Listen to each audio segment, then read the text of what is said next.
Welcome back. Episode 4 of the Jungle Fever podcast. Ethan Sargent, Nathan Crowley here with you. We've now had a week to digest the NFL draft, and well, we are now in the full midst of the offseason. I like to split the offseason into a few different sections. We just passed one of the big ones, of course, in the NFL draft. But now we're kind of in a little bit of a dead zone. We'll see rookies report to camp this coming week. It'll be May 9th for the Bengals is the report date. So we'll see some guys in the building this week. That'll be good to see. As always, see guys like Shamar Stewart and Demetrius Knight, some of our higher picks in the building. It'll be good to see some other guys like we saw during offseason workouts, saw Jamar Chase, T. Higgins, some of our other players in the building as well.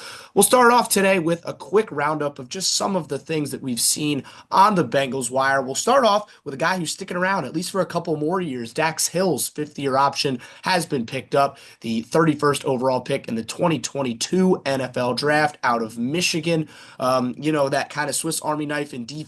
He's had his moments, but the injuries have really held back Dax Hill's potential. But this, to me, Ayden, signals a vote of confidence from this new defensive staff and the organization that they still feel like Dax Hill can be a very, very good football player. Yeah, I have the same exact takeaway. I think this just shows the kind of respect that Dax has got in the building, his willingness to play multiple positions, obviously, because they've moved him around in just the short time that he's been on the squad, and there even is rumblings that he might move positions again this offseason. So it'll be interesting to see where he kind of ends up fitting. I think he excelled a lot when he was in that kind of nickel corner slot for the Bengals, and he played really good football there early in this season. And of course, the injury was something that you just hate to see ever. But for a guy who seemed to be doing all the right things, just kind of putting his head down, working and seeing it kind of pay off, you absolutely hate to see that, especially for a younger player like that. But for the Bengals, despite all the injuries and despite all of that, to continue to want to be proactive with him, I think it says a lot. And I think he's somebody who could have kind of a breakout year this upcoming year. Assuming that everything checks out medical wise, I think he could have a stellar season, and I think they're going to need him to, especially in that nickel corner spot, be a little bit more physical, play a little bit more in the run game. I think he could be someone that the Bengals kind of lean on. So I'm excited for it. I'm pretty pumped. Yeah, I think that I agree with everything you said, and I think it's actually for once the Bengals getting ahead of something a little bit. If Dax Hill does have said breakout season next year, right, he'll instantly be in a contract year in 2026. So maybe if he does play to that high level, the Bengals may look into extending him this coming off season 2026. Excuse me. So that'll be it for Dax Hill, and I'm excited for Dax. I think he's got a big role to play in this new defense in Al Golden. I think that the coaching staff still really likes what Dax Hill brings to the table, and it's going to be interesting to see where the Bengals use him. They could use him really at any of the corner spots this year, and it's still, I think, a cornerback room right now that I think has about the most fluidity besides maybe the guard room in the entire building. Like I think that you could pick any of these three guys that they have on their roster right now, and I would not be surprised if that's your starting cornerback tandems in week number one. So I think there's going to be a lot of great training camp fights between those guys. That'll be discussions we'll have later as we get into the summer months here on the Jungle Fever podcast. Well, a little bit of other news regarding a guy we continue to bring up here, Trey Hendrickson. A report came out from noted NFL reporter Diana Rossini that said that while some in the NFL perceived Shamar Stewart as signaling the end of the Trey Hendrickson era in Cincinnati, it appears that the opposite may be more close to the truth. And it seems like the Bengals and Trey Hendrickson are still attempting to work with each other in terms of a contract extension. Ayden, do you think this is something that comes soon? And what do we think it kind of looks like from a Bengals and from a Trey Hendrickson perspective at the current moment? Yeah, I don't expect this to come anytime soon. To be honest with you, I probably expect this to kind of bleed into training camp and kind of be a whole ordeal of where's Trey today? Hmm. That's going to be the classic conversation from a lot of the beat reporters who do a fantastic job, but that's something that they have to track and have to follow. But I think this is something that's not very surprising. We've talked at length about it, so I don't want to go too far into it, but Trey's just a guy you can't replace. He's somebody that you absolutely need in the building, just given the youth on that side of the ball. And given the lack of production from the exterior pieces on that defensive line, you need that guy in the building. And it felt like Trey had all the leverage in the world. And we kind of mentioned last time, maybe the Shamar Stewart pick kind of swings that a little bit in the Bengals' favor, not a whole lot, but it gives them a little bit to lean on. So maybe it kind of gets Trey's group to kind of budge a little bit. Who knows? Those conversations are always the Bengals side, they want what's best for the team. And they will always operate in that interest. And meanwhile, Trey, I mean, he wants long-term security. He wants to know where he wants to be. And you can't blame him for that. He just wants what's best for him and his family. And at the end of the day, like that's Yeah. fine by him. So I think this might kind of swing things a little bit towards the Bengals' favor. I still absolutely think that Trey holds a lot of leverage in Yep. this conversation. And I expect them to get something done. Yeah, I agree. I think something will happen. I agree with you that it may bleed and become a distraction in the summer months, which is again exactly what the Bengals don't want. But I think the big thing that I do want to mention before we move on is I don't really blame either side in this situation. Like No. you can like be mad at the Bengals for not extending Trey Hendrickson, but at the same time, like they're we've talked about this I think a couple weeks ago. The Bengals are a business, right? They can't like they just spent a lot of money on two guys who a lot of people are very happy and wanted to stay, and that's fine, but that's a lot of money that the Bengals now have tied up into three specific players, including Joe Burrow, on the offensive side of the football. And when you have a guy like Trey Hendrickson, who obviously deserves the money and then some, you have to think about, again, it's the difficult part about roster construction in the National Football League is you have a salary cap. You only have so much money that you can give while filling out the entirety of the rest of your roster. So it's why the Bengals, again, it's part of the biggest reason why the Bengals needed to nail this draft. And we'll see, again, how that goes That's over the that's where course. I wanted to go. That's Yeah, why these drafts are so important, and I think because that's you have those why cheap so many deals. fans are so critical of the draft when it does come out because you need to nail it. We see what the Eagles do. I keep bringing them up, but they're the poster child. They've paid everybody, but they just keep hitting on the draft, so it doesn't really matter. Well, speaking of teams that continue to hit on the draft, I figured a good exercise we could do today is kind of look at what the other teams in the AFC North got up to over the course of the 3 days of the NFL draft. And a team that I think always nails the draft is the Baltimore Ravens. They, every single year, it feels like they snag guys and they always pick up good value. So, real quick, we'll just round up the drafts for you all. We'll start off with Baltimore. We'll go through Pittsburgh, and we'll end with Cleveland, who probably had one of the most noteworthy drafts in the entirety of the National Football League. We'll start off with Baltimore. Pick number 27, they take safety Malachi Starks out of Georgia. Pick number 59 in round two, they go for outside linebacker Mike Green out of Marshall. In round three, they go for Emory Jones Jr. out of LSU, the offensive tackle. Round four, they go for linebacker Teddy Buchanan out of the University of Cal. They had one pick in round five, which was the offensive tackle Carson Vinson out of Alabama A&M. And then in the sixth round, they actually had four picks. And I think the most notable pick of the four is kicker Tyler Loop out of Arizona. They did take LeJontay Wester out of Colorado as well, Bilal Kone out of Western Michigan, and Anais Peebles out of Virginia Tech. So I don't want to take all day analyzing another team's picks, but run me through this, Aiden. I know that I like a lot of what the Ravens did at the top of this draft. What do you like, and maybe one or two things you don't like?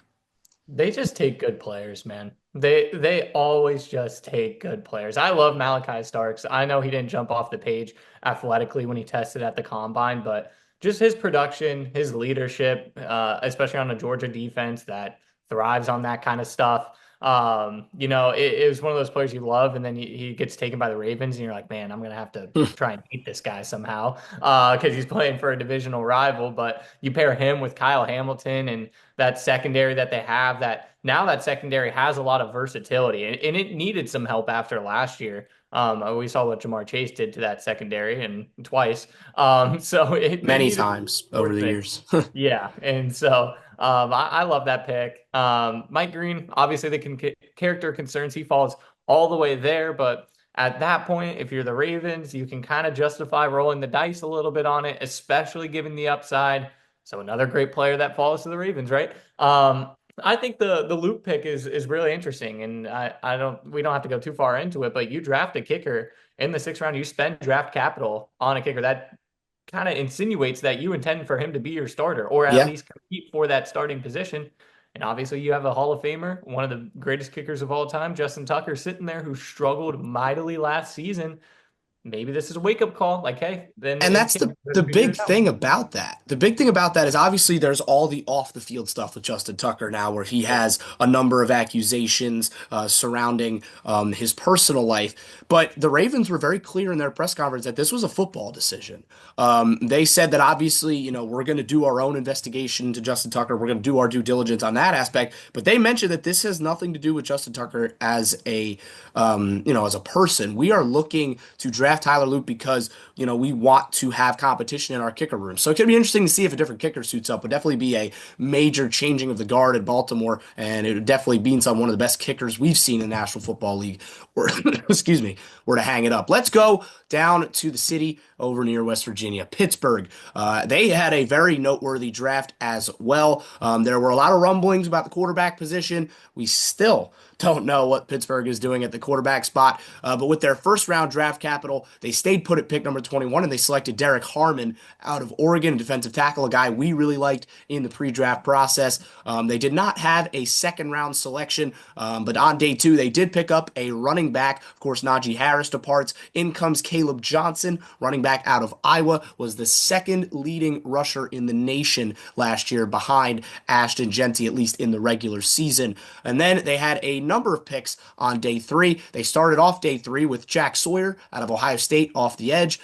In round five, they take Yaya Black, defensive tackle out of Iowa. Then at round six, pick number 185, they trade up to select Will Howard, quarterback out of Ohio State, pair a couple of Ohio State captains together, and then two picks in round seven. They take Carson Bruner, linebacker out of Washington, and Dante Kent, cornerback out of the MAC, out of Central Michigan. So really, we'll focus on the top of this draft, and then we can quickly touch on the Ohio State guys. Do you think the Steelers addressed all the needs that they needed to in this draft? I believe so. Obviously, Steeler fans probably have a little bit of a different impression, but I think with the moves that they made this offseason, particularly with DK Metcalf, I think that they addressed the skill positions, especially taking Caleb Johnson, who I love, a Cincinnati guy, by the way, who has to go to Pittsburgh, but he gets to play at his home, I guess, home stadium a little bit, and once a year. And it seems like just based off of how they conducted the draft, they have a plan at quarterback, and it's going to be Aaron Rodgers. That's the Yep. sense that I get. Hmm. But this also just kind of felt like a Steelers draft. Like they take their guys who are physical, hard-nosed people, workers, and you're going to see them in the black and gold, and they're going to be doing those same things. Yep. So this just felt like a Steelers draft. I don't know how else Yep. to really describe it.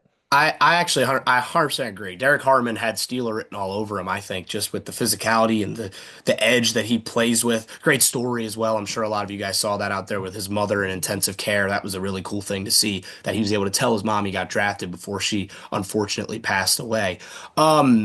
I think when you look at this draft, obviously, again, I don't think that they see Will Howard as their number one guy, but they're willing to give him a chance, right? They're willing to have him be in the building and say, you know what, we like what we see with Will, and I think he does have a chance to succeed in Pittsburgh.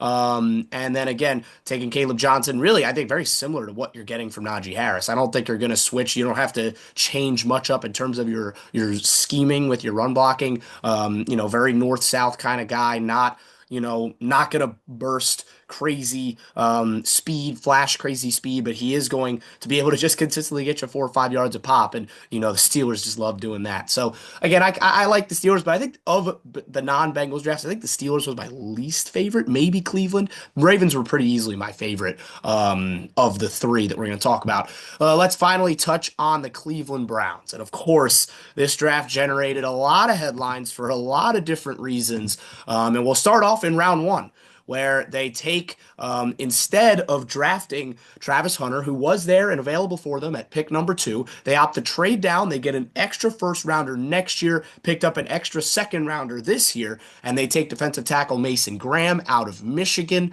with that pick. Then they had two picks right at the top of round two, and they go with linebacker Carson Schweisinger out of UCLA and running back Yeah. Quidshad Judkins out of Ohio State. Two picks in round three as well, where they go Harold Fannin out of Bowling Bowling Green, another MAC product. And then they go at pick number 94, they take quarterback Dylan Gabriel out of Oregon. Then on day three, well, things got real interesting. They take Dylan Sampson, they double up at running back out of Tennessee, the SEC's leading rusher last year. And then at pick number 144, quite possibly the most publicized day three pick in a while. Shador Sanders, Cleveland stops the slide at pick 144, and Shador is a Brown after being a Buff. So there's a couple things I want to mention before I toss it over to you, Ayden. Number one, the doubling up doesn't make a ton of sense to me, especially at those two positions specifically, right? The Bengals doubling up at guard is fine. They knew that they had a massive need at the guard spot. So they double up on Dylan Fairchild and Jalen Rivers, guys that they believe in, right? I'm cool with that because you have two offensive guards playing at any given time, and your room is pretty weak. You're instantly raising the floor by doing that. You're adding some guys that can come in and compete for starting guard spots. Tell me the amount of times you have, number one, you have two running backs on the field. That's pretty rare in the NFL. And tell me the amount of times you have two quarterbacks on the field. Zero, right? So I just don't get it. The Shador pick seemed like it was a pick that was not a decision that Fans were Stefanski and Barry very, made. yeah, I don't fans know were if you very guys against saw it. the reaction from the Cleveland room when the Shador pick came through. It did not really seem like they were thrilled to take Shador Sanders. Um, I do think Shador Sanders is a far better player than pick 144. I'll say that much. I do think he was probably good enough to go on day two. But with all the nasty stuff that came out with his interview, um, I think that really contributed to his slide. I do like the top of their draft. I'll give them that start. I like Mason Graham is a great football player. He's going to slot right into the AFC North. Um, Pairing him with Myles Garrett really gives you a nice punch of inside and outside pass rush for that defensive front for Jim Schwartz, the defensive coordinator over there in Cleveland. And then add another defensive piece in Carson Schweisinger, who is a kind of a do-it-all linebacker. It can fly around the field, very sure tackler. So again, I like the top of the draft. I'm not so sure about the back half. Ayden, I'll throw it to you.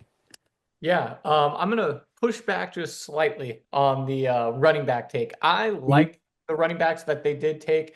I know a lot of fans would have rather, or Browns fans would have rather seen Travion Henderson go instead of Quinshon Junkins. I think Junkins is what the Browns leaned a little bit more on because he's going to be more of a workhorse back, somebody who can handle a lot of load. Meanwhile, that Dylan Sampson pick is a little bit more of a change of pace. So while obviously you're not typically running a lot of two running back systems, they accomplish two very different things. Yeah. And they're especially in the league now where I think the running back position is starting to have a little bit of a renaissance and teams are running the football more and having more available guys is never a bad thing. So I don't mind those picks. I'm a little bit critical of this draft for a couple different reasons. One, obviously being the quarterback, which has been talked about a lot. I think Dylan Gabriel in the third round that was a huge head scratcher in my opinion, especially considering some of the other guys that were on the board. I mean, the main thing with Dylan Gabriel, he's 5'11", and he doesn't push the ball. I mean, he's my height. He doesn't push the ball down the field. He doesn't push the ball down the field the way you would necessarily like an NFL quarterback to do. And then the Shador pick, like you said, I Shador, no way he's a fifth round quarterback talent. But there's a lot of stuff that comes with that pick. So those two things have heavily been touched on. For me, the Mason Graham trade down, I go back and forth on so many times because Mason Graham, phenomenal player, one of the top five players in this draft. He's going to be great alongside Myles Garrett. Unfortunately for Bengals fans, that's going to be a tandem that I'm sure gets a lot of noise when they play Cincinnati. But I was so high on Travis Hunter. And I think that getting a guy like Travis Hunter in the building for the Browns, I think could have been transformational. And I think passing up on those guys who can be transformational, it's tough to kind of sit there and digest. I get it. You get a first round next year and you expect the Jaguars to be bad, so you can double up and potentially get two top 10 picks maybe next year, Yeah, depending and, on how. and if they're looking quarterback next year, which Yeah. if things go wrong for them Oh, this year, they may well do, and right? They have a great package right off the bat to jump up, right. and grab whoever they might want. Right. Right. So, and I don't think Travis Hunter, the thing is, maybe they weren't as high on him just because he probably fits a little bit better earlier on in his career as a corner. and their cornerback room right now is very strong. But I mean, I don't think Newsome and Emerson both stick around in Cleveland long term. So I don't know. So that's where I was kind of up in the air. Yeah. But I think I'm a little higher than consensus on this Browns draft. I do think it's a solid one. I think the AFC North just drafts really well. So, which is the frustrating Yeah, part. of course. Yeah. I also agree with them not touching the secondary. I think they probably should have thrown one of those picks that they had. They actually, I mean, a lot of their late round picks were no longer theirs because of some of the trades that they made throughout the day. You know, they traded down and up a couple of times in this draft. Um, so I think that there is a lot to be said. And this Browns draft, I think that they could have attacked their secondary a little bit more for sure. And again, I think I just really don't like the Gabriel pick. That's just bad capital use. You know, a guy that's probably not going to, I don't know if Dylan Gabriel ever starts a game as a Brown. And, you know, you think about it right now, they have four quarterbacks in that room. They have Joe Flacco, Kenny Pickett, Dylan Gabriel, Shador Sanders. I'm not even counting Deshaun right now because he's not going to. He's not even going to. He's not. I don't think he ever sees the field again as a Brown. He's not going to play this year, and if he does again, it's not going to be in a Cleveland jersey. So I think right now it's just again, and again the rest of the picks. Like I said, I love that top half of the draft. I think Schweisinger and Graham instantly make that defense pretty dang good, right? It's going to be a tough defense to beat Yeah. next year, especially up front. That front seven is still very good, especially if Jeremiah Owusu-Koramoah can come back and be healthy, Yeah. which I do hope he can be. He's dealt with some concussions, so very good player. That's what I was going to say with that pick, unfortunately. I think the linebacker pick early round two just kind of shows you the Browns' concern level with JOK, which I don't know if it's right for a Bengals fan to have a favorite player on the Browns, but it would be JOK if I did. I just love the way he plays. He flies around, and unfortunately, I think this kind of signals the Browns' confidence in him coming back in full from that injury. But hope the best for him, obviously. So. Yeah.